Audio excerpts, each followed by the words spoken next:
மதுரை அவனியாபுரம் ஜல்லிக்கட்டுக்கான விதிமுறைகளை காவல்துறை தற்போது வெளியிட்டிருக்கிறது. கூடுதல் விவரங்களோடு இணைகிறார் செய்தியாளர் நவநீத கிருஷ்ணன். வணக்கம் நவநீத கிருஷ்ணன். ஜல்லிக்கட்டுக்கான விதிமுறைகளை காவல்துறை தற்போது வெளியிட்டிருக்கிறது, அது குறித்த முழு விவரங்கள்.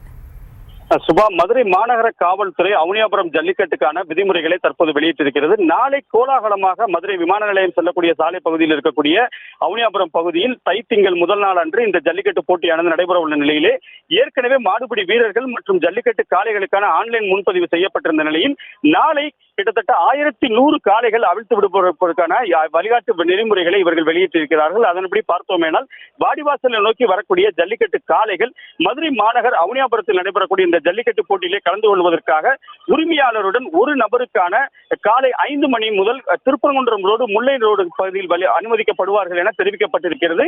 அவனியாபுரம் ஜல்லிக்கட்டு போட்டியிலே ஏற்கனவே நான் சொன்னது போல 1100 காளைகள் அவிழ்த்து விடக்கூடிய நிலையிலே அவர்கள் 1 மணி நேரத்திற்கு 100 காளைகள் என முதற்கட்டமாக திட்டவட்டம் இருக்கிறார்கள். அதன்படி பார்த்தோமேனால் காலை 1 முதல் 100 வரை டோக்கன்களை பெற்றவர்களுக்கு காலை 5 மணி முதல் 6 மணிக்குள் அனுமதிக்கப்படுவார்கள். இவ்வாறாக 100லிருந்து 1000 காளைகள் வரை கிட்டத்தட்ட 3 மணி வரையிலே அவர்கள் அனுமதிக்கக்கூடிய வேளையிலே 1000 முதல் 1100 எண்ணிக்கையுள்ள டோக்கன் பெற்றவர்கள் தங்களது காளைகளை 3 மணி முதல் 4 மணிக்குள்ளாக அனுமதிக்கப்படுவார்கள் என தெரிவிக்கப்பட்டிருக்கிறது.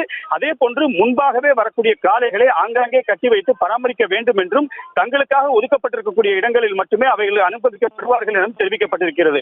ஒவ்வொரு காளைகளுக்குமே ஏற்கனவே மருத்துவ தகுதி சான்றிதழ் பெற்றிருந்தாலும் இங்கே நடைபெறக்கூடிய ஜல்லிக்கட்டு போட்டியின் போது கால்நடை மருத்துவர்கள் அவற்றை பரிசோதனை செய்த பிறகே வாடிவாசலுக்கு அனுமதிக்கப்படுவது குறிப்பிடத்தக்கது. அந்த வகையில் ஜல்லிக்கட்டுக்கு வரக்கூடிய காளைகள் திருப்பரங்குன்ற ரோடு வழியாகவும் வெள்ளைக்கல் வழியாகவும் காளைகளை ஏற்றி வரும் வாகனங்கள் முத்துப்பட்டி சந்திப்பு வரை அனுமதிக்கப்படும் என்றும் காளைகளை இறக்கிவிட்ட பிறகு காவல்துறை வாகனங்கள் நிறுத்துவதற்காக ஒதுக்கப்பட்ட இடத்தில்தான் அவர்களுடைய வாகனங்களை நிறுத்த வேண்டும் என்றும் அறிவிக்கப்பட்டிருக்கிறது. அதே போன்று அவனியாபுரம் ஜல்லிக்கட்டுக்கு வரக்கூடிய காளைகளை கொண்டு வருபவர்கள் இந்த வழிகாட்டு நெறிமுறைகளை பின்பற்ற வேண்டும் என்றும் அறிவுறுத்தப்பட்டிருக்கிறது. சுபா, விவரங்களுக்கு நன்றி நவநீத கிருஷ்ணன்.